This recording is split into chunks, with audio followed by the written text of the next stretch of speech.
dio takozvane prljave igre u kojoj se Argentina sjajno snalazi i pokušava poremetiti i mirnoću i njemačku kombinatoriku.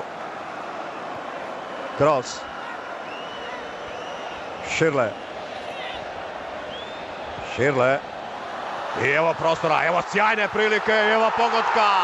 Götze je fantastično primio loptu na prsta. 113. 1:0 vodi Njemačka.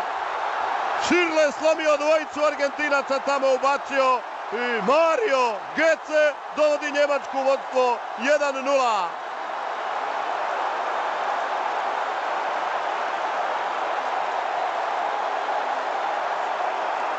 Vidjet ćemo to sada još jedan put.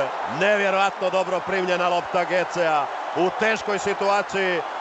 Romero je zatvarao bliži kut, ali je Götze bio spreman i zabio.